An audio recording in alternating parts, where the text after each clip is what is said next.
লাউ দিয়ে অনেক রকমের তরকারি রান্না করা যায়। তো আমার আজকে খুব লাউ দিয়ে, মুরগির মাংস দিয়ে, মুগ ডাল দিয়ে রান্না করে খেতে ইচ্ছে করতেছে।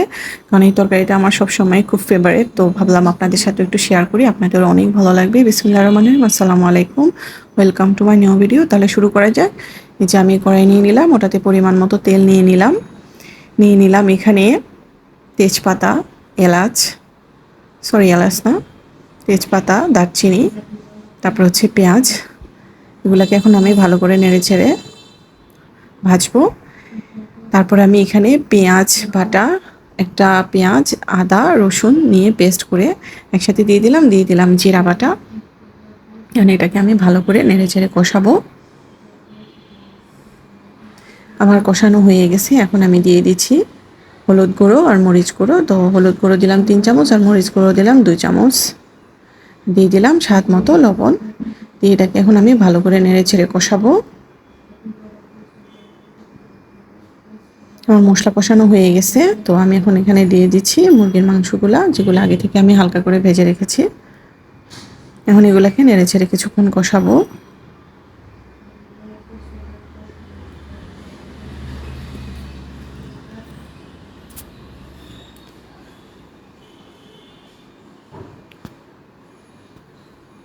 আমার মুরগির মাংস প্রায় কষানো হয়ে গেছে।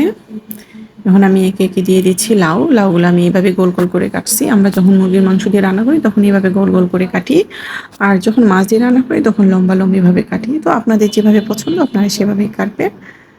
তো আমি এখানে সবগুলা লাউই একে একে দিয়ে দিচ্ছি। এগুলো আমি আগে থেকে কেটে ধুয়ে নিয়েছি। এখন আমি ঢাকনা দিয়ে রেখে দিব।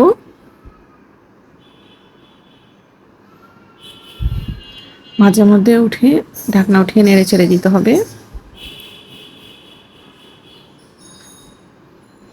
দেখেন কি সুন্দর কালার আসছে, গন্ধটা অনেক ভালো। আর আসলে লাউর উপরে অনেক কিছু ডিপেন্ড করে। আমার লাউটা আজকে অনেক ভালো পড়ছে, সেটা আমি দেখে বুঝতে পারছি। কারণ লাউ থেকে অলমোস্ট পানি বের হয়েছে। অনেক লাউ থেকে যদি পুরানো লাউ হয় তাহলে কিন্তু পানি বের হবে না। আমি এখন দিয়ে দিচ্ছি মুগ ডালটা আমি আগে থেকে ভিজায় রাখছি। যদি না ভিজায় রাখেন তাহলে কিন্তু ভালো লাগে না, খেতেও ভালো লাগে না, তরকারির সাথে আসে না। যে আমি একটু পানি সহই দিয়ে দিলাম, যাতে আমার আর কোনো পানি দেওয়া না লাগে। এই পানিতেই আর লাউ থেকে যে পানি বের হয়েছে এটাতেই আমার তরকারিটা হয়ে যাবে। এখন আমি নেড়ে ছেড়ে দিব। কারণ আমার লাউগুলো মোটামুটি কষানো হয়ে গেছে, মোটামুটি সিদ্ধ হয়ে গেছে। এখন ডালের সাথে যতটুকু সিদ্ধ হয়।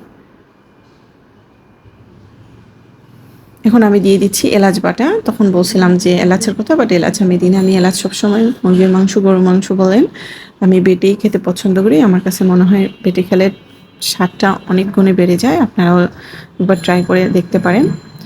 তো আমার তরকারি হয়ে গেছে, দেখতে পাচ্ছেন।